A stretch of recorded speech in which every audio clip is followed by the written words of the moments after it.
Kernel-level anti-cheat is one of the worst ideas I have ever seen come about as a professional in IT and cybersecurity. It is a concept that should have never been introduced to video gaming. It does not solve cheating in the way that people think it does. It actually can create a lot more problems, and we'll be getting into what is kernel-level anti-cheat, what's the big deal about it, and what are the proper solutions from my professional opinion, being a cybersecurity and IT professional for a little over a decade.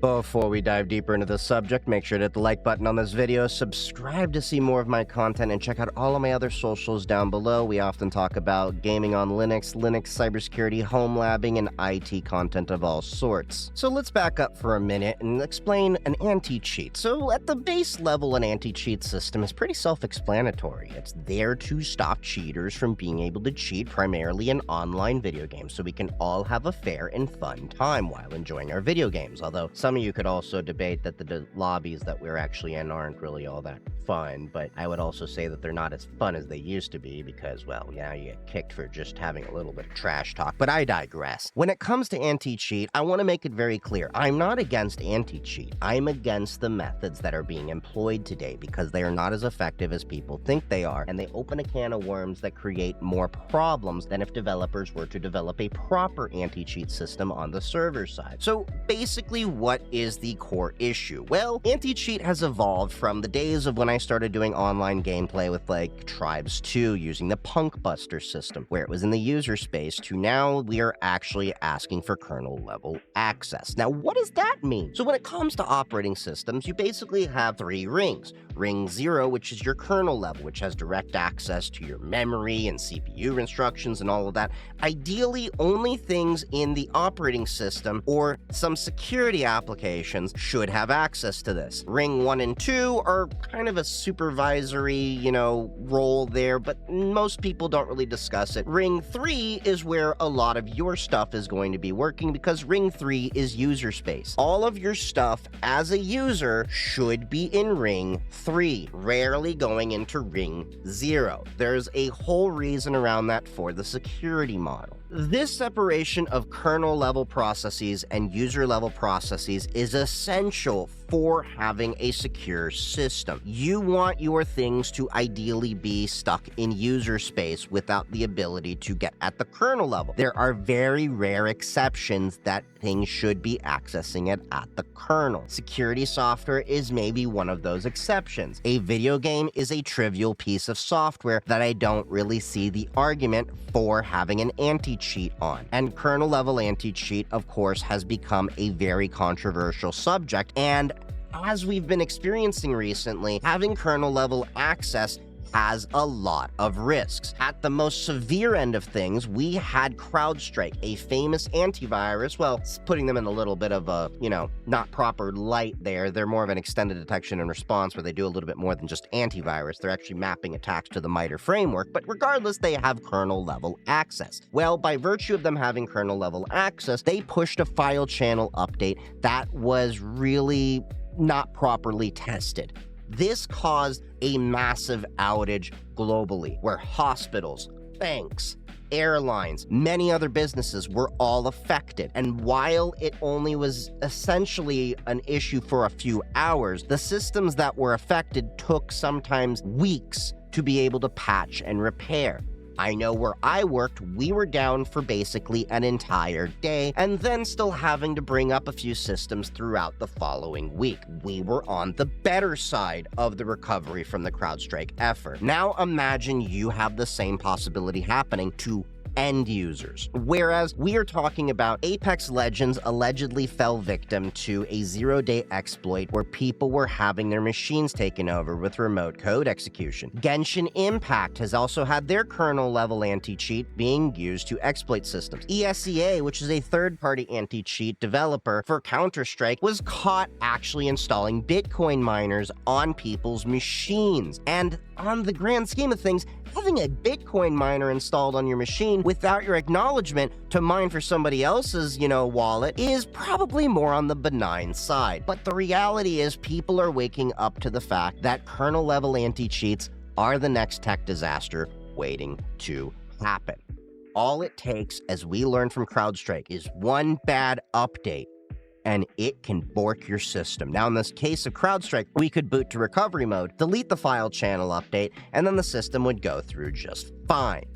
But imagine if you have a worse situation. They run at a privileged level. I mean, we're talking about something where it could potentially wipe your entire system by a misconfigured piece of code. There's a lot of issues that come about with kernel-level execution. The fascinating thing about kernel-level anti-cheat is when doing my research, the way that they operate is very similar to the EDR and XDR software I, as a cybersecurity professional, use. An EDR and XDR, for those of you not familiar, as I touched on a little bit with CrowdStrike, is Endpoint Detection and Response and Extended Detection and Response. Many people will just call this antivirus, but antivirus is really just a software that has definitions to look for malware and viruses that have already been out there, whereas an EDR and XDR will look more at patterns, usually mapped to things like the MITRE ATT&CK framework, which is a bunch of tactics and techniques to gain access to systems and exfiltrate data. It's a really great framework to understand, and it's pretty much a requirement if you want to work in cybersecurity. How they work is they usually have a driver installed, which then gives them kernel-level access to everything, and they can see anything loaded into memory, how are applications being accessed and executed, are you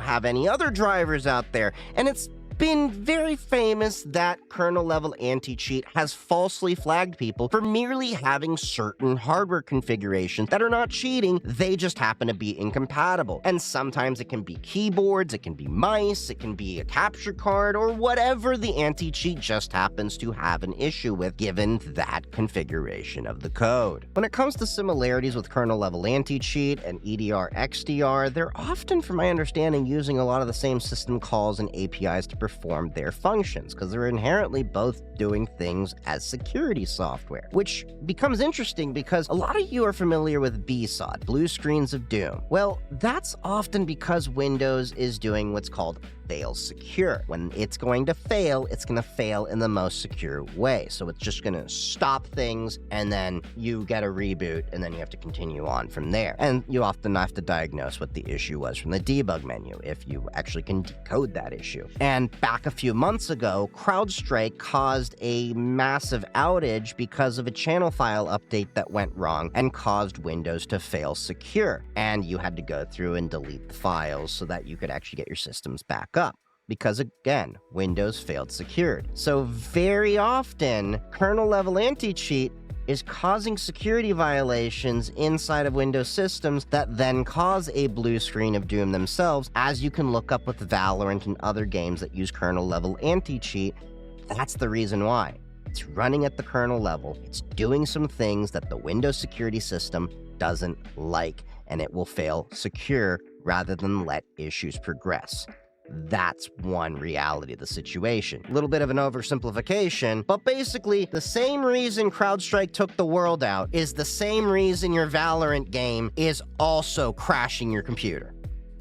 Just putting that out there. And like I was saying, with kernel-level anti-cheat, EDR, and XDR being very similar, I would also say there's some similarities between what cybersecurity professionals are trying to do and what online game developers are trying to do. We are all looking for what new exploits are out there affecting the systems we're trying to secure, as well as how do we secure our systems from said exploits. I think where the differentiation and problem and huge contention comes about, cybersecurity professionals look at the issue holistically, whereas game developers, it feels more like you're walking up to the door with a peephole and you have an extremely limited field of vision where you don't consider the knock-on effects of privacy and security. And that, I think, is the core problem for a lot of people, because cybersecurity professionals will often ask the question of, just because you can, should you? What are the knock-on effects by implementing this new technology that affects the security and privacy? Does it introduce new concerns? Does this affect how we transmit PII, personally identifiable information? And all these other different questions. If any of you have been developers that have dealt with cybersecurity professionals and you feel like you're losing more hair to where you're about my level, you understand what I'm talking about. And I think that's the issue that we have, because as cheaters get better, so will the kernel-level anti-cheat, but so will the increased amount of issues when it comes to privacy and security. because it's only going to get worse from here. And what I mean by this is only going to get worse is that this is a cat and mouse game for as long as I remember, whether it's cybersecurity or cheaters. They're going to find a new way to do the thing, you're going to find a new way to secure the thing, they're going to find another way to do the thing, and you're going to find another way to secure the thing. And so on and so forth. It never really stops. It's a never-ending game of whack-a-mole. But the reality is, when it comes to cybersecurity, these are usually done on entities that have their own hardware, that you have a company policy and the understanding of you're using company hardware, therefore they can do whatever they want with it. Whereas with a video game, these are installed on individual machines that people own. There is a even thinner fine line when it comes to security and privacy and the impacts thereof on individuals. And that is the problem. While we're taking this time to talk about the privacy and security issues with kernel-level anti-cheat, let's talk about how you won't have privacy and security issues with Proton, the company that believes that privacy should not only be the default setting, but an inherent right to everyone. They have an encrypted at rest email, drive storage, calendar, and many more features like a VPN, a password manager, and more. Check them out with the links below. They're already talking about how they're going to expand this a little bit more because of direct memory access cheating, which is now becoming more prevalent. And for those of you that are not familiar with what that is, well, exactly what it sounds like. You have access directly to your memory, and oftentimes how this can come is in the shape of a card that you put in your computer that can look like another device that then transmits information to another device, which then does the actual manipulations in memory in near real time. And that is why you also see people get false bans for hardware they have in their system that is legitimate, because it's a never-ending game. You have standard hardware, standard configurations you can have in an enterprise, but when you're in a video game dealing in a consumer market, you have to deal with millions of different configurations that are legitimate, and you're not going to be able to catch them all.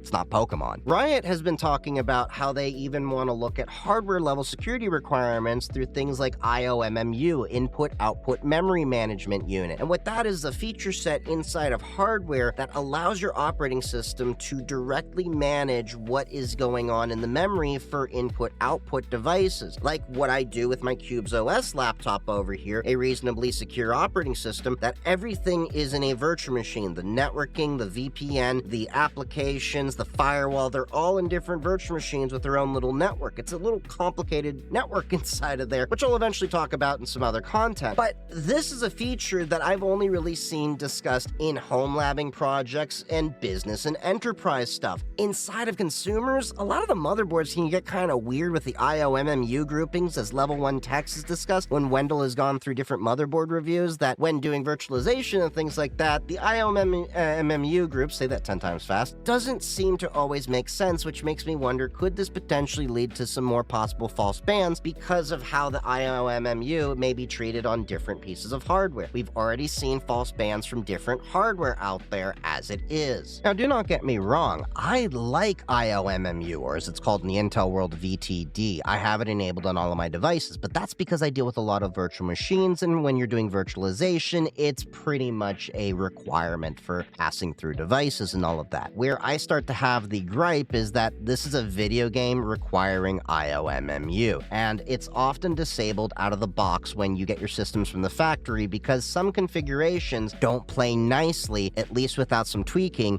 with IOMMU. So this is where I think it starts causing a little bit of issues, and the last thing we want to see is somebody rage quit and throw their keyboard through the monitor.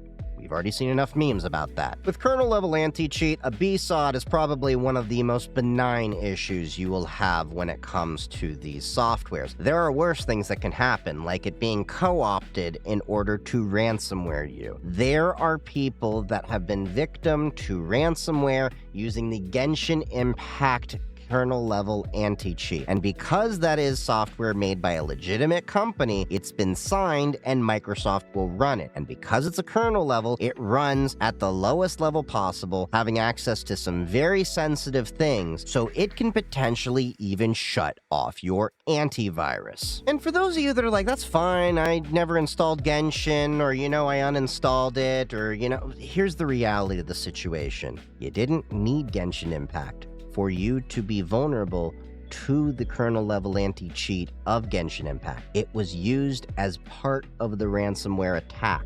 You didn't need the game. The game is irrelevant here.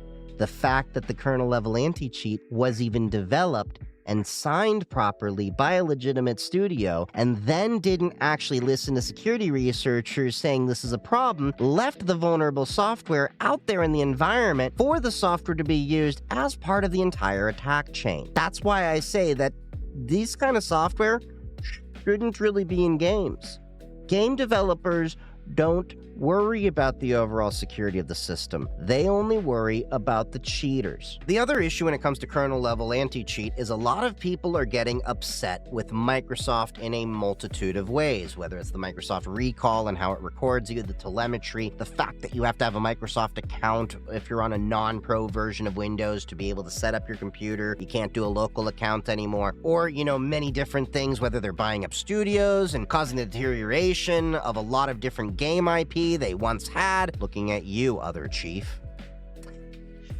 With that being said, kernel-level anti-cheat can work on Linux, but it's not really kernel-level, it runs in a user space, as famously Apex Legends, League of Legends, and many different games actually work with it. I actually do. Halo Master Chief Collection works perfectly fine on Linux. The First Descendant apparently has an anti-cheat, works fine on Linux. Warframe works fine on Linux, and many other games. But famously, League of Legends stopped working on Linux because they put a new anti-cheat on, which to that point I would say, oh no, your League of Legends doesn't work on a crappy game. Go find a better game. Go type your hate down in the comments. Feed me your tears. Also, Apex Legends, that did work on Linux, and their reasoning is, well, you can thank all the Linux cheaters and everything. And I'm sitting here like, how are you going and saying that Linux is a huge part of the cheating going on in Apex Legends while simultaneously saying that we are such a small amount of your player base? We can verifiably prove most of the cheaters are using Windows.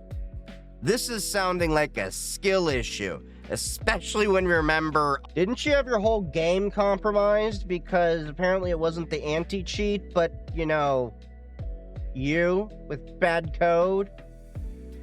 I digress. This unfortunately leaves some people with the rock and a hard place decision of, well, I'm playing this one game, but it doesn't work on Linux, so I have to stick with Microsoft, and it's like an abusive relationship. You keep coming back even though you know they're beating you up. That is not a very good situation to be in. So then you either have the approach of, I'm gonna dual boot, I'm going to stick with Windows, or you go on the hardline route of, I'm going to go on Linux, and if it doesn't game on Linux, then I'm not going to bother with it at all, which I'm in that third camp personally. I've been gaming on Linux for 10 years. I've been doing it since the Doom 3 and Quake 4 days when we had native Linux installers and had to grab the WAD files and had to deal with ATI, FGRLRX drivers being a nightmare, and I'm not going to go down that rabbit hole. That's a whole other video we can talk about. That is a hard thing right now. So ironically, game developers embracing kernel-level anti-cheat that forces people into the Microsoft ecosystem more so is going to hurt them in the long run because Microsoft is trying to consolidate their power and get more power in the gaming industry, which then you're just feeding this, vicious cycle without letting other opportunities grow out there. That's a big reason why Valve, by the way, has invested so much money and time into the entire Linux ecosystem.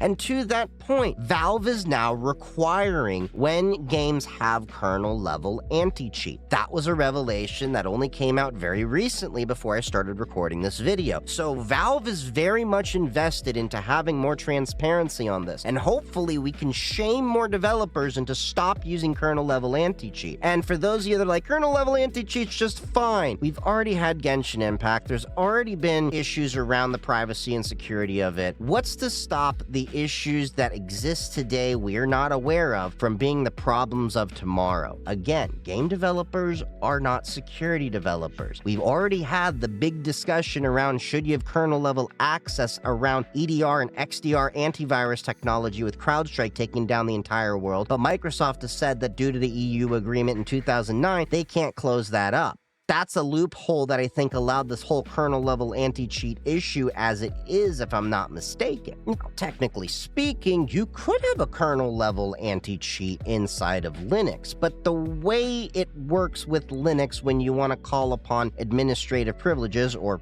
as we call it, root, is a little bit different. It's going to irk people when they have to enter a system password anytime to run those things at an administrative level, whereas on Windows, if anything, you get that user access control prompt where you just click OK. but there's also ways that it kind of just doesn't have to run with administrative privileges by the nature of how those drivers hook in. There may be, a little bit more to this than I understand. I'm not an operating system kernel level developer, so feel free to correct me in the comments below. I understand game developers are in a rock and a hard place with the choices they have to make in the similar boat that cybersecurity is, but I think cybersecurity professionals often step back a bit more and say, just because we can, should we? And that's what I think game developers need to start doing instead of just saying, well, kernel-level anti-cheat, kernel-level anti-cheat. Look more at server-side validation and anti-cheat. What can be done there? What can be done maybe with AI to be less invasive? Because the honest truth is a lot of this kernel-level anti-cheat stuff is feeling a little bit more invasive than the corporate enterprise security software I have to install on machines, which is kind of scary because those are corporate devices that you're installing with the understanding that that's corporate property. You need to understand these are other people's machines. Respect their privacy, respect the security of those machines, and let's start looking at alternatives that can allow us to also have a more open and free market when it comes to games, because Microsoft having a monopoly on the gaming industry, whether it be through Xbox or Windows, that's not good for anybody. Look at the trends they're taking towards adding more and more into the system that people are not happy with, and if you want that trend to stop, you have to hit Microsoft in the wallet. Just being honest there. Those are my opinions. Let me know what you think down in the comments below. See you around. Stay safe. Happy hacking.